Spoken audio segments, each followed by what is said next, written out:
विधानसभा चुनाव से पहले यूपी में एआईएमआईएम एक्टिव हो गई है। एआईएमआईएम के प्रमुख असदुद्दीन ओवैसी का आज उत्तर प्रदेश दौरा है। लखनऊ में आज ओवैसी और ओम प्रकाश राजभर की मुलाकात होने वाली है। उत्तर प्रदेश विधानसभा चुनाव के लिए एआईएमआईएम और राजभर की एसडी-एसपी में गठबंधन हुआ है।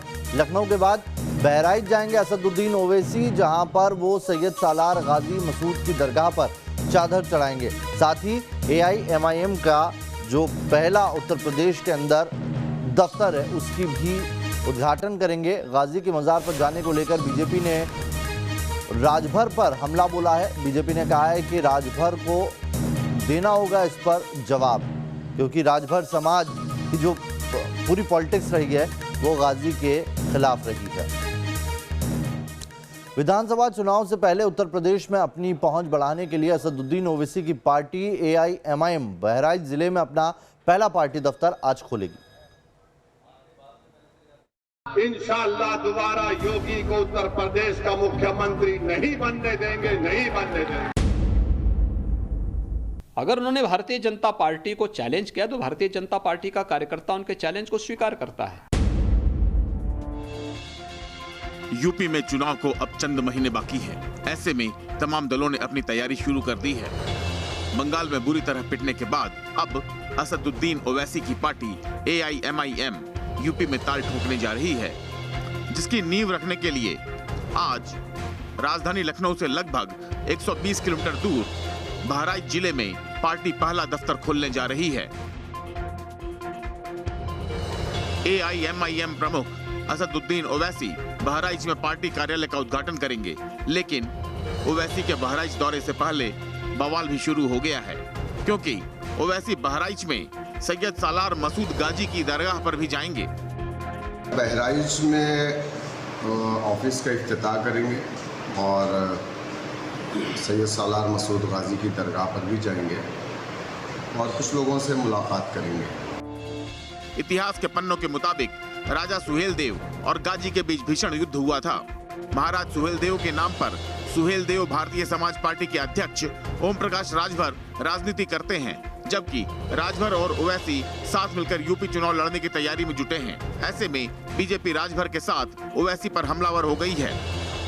कैसे जवाब देंगे ओम प्रकाश राजभर अपने राजभर समाज को, हिंदू समाज को, कि ओवैसी उस जमीन से अपने चुनावी अभियान की शुरुआत कर रहे हैं जो जमीन परिचायक है सालार गाजी मसूद के अत्याचारों की, अन्यायों की, जहां उन्होंने युद्ध लड़ा उस गाजी मसूद से, जिसको मानने वाले ओवैसी उनके साथ अब राजनीतिक तौर पर गठबंधन कर रहे हैं। ये सवाल उठेंगे।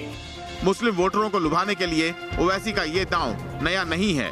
पिछले कुछ दिनों से उनकी पार्टी मुस्लिम कार्ड खेलकर बीजेपी के खिलाफ लगातार बयानबाजी कर रही है।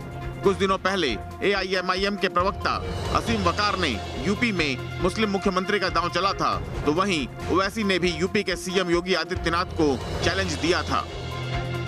अगर 5%, 6%, 7%, 8%, 12% वाले लोग डिप्टी सीएम और सीएम बन सकते हैं, मुख्यमंत्री बन सकते हैं, सरकार में 4-4 बार मुख्यमंत्री बन सकते हैं, तो 20% की आबादी लेकर उत्तर प्रदेश में मुसलमान मुख्यमंत्री क्यों नहीं बन सकता? इंशाअल्लाह दोबारा योगी को उत्तर प्रदेश का मुख्यमंत्री नहीं बनने देंगे, नहीं बनने देंगे। अगर हमारे हौसले बुलंद रहेंगे, मेहनत करेंगे तो सब कुछ होगा इंशाअल्लाह ताला। मगर हमारी कोशिश यही है कि दोबारा उत्तर प्रदेश में बीजेपी की सरकार ना बने।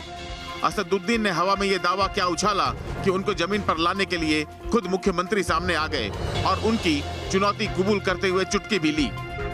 ओवैसी जी देश के बड़े नेता हैं और देश के अंदर प्रचार में जाते हैं, उनका अपना एक जनाधार है। अगर उन्होंने भारतीय जनता पार्टी को चैलेंज किया तो भारतीय जनता पार्टी का कार्यकर्ता उनके चैलेंज को स्वीकार करता है। भारतीय जनता पार्टी की सरकार बनेगी, कोई संदेह नहीं होना चाहिए। दरअसल ओवैसी की पार्टी की नजर यूपी के 20% मुस्लिम वोट बैंक पर है। यूपी में 100 ऐसी सीटें हैं जहां मुस्लिम मतदाता जीत और हार तय करते हैं, लेकिन ओवैसी को 2017 की हार भी याद होगी, जब इसी मुस्लिम वोटरों के सहारे वो यूपी के चुनावी समर में उतरे थे और उनकी पार्टी को बुरी तरह हार का सामना करना पड़ा था।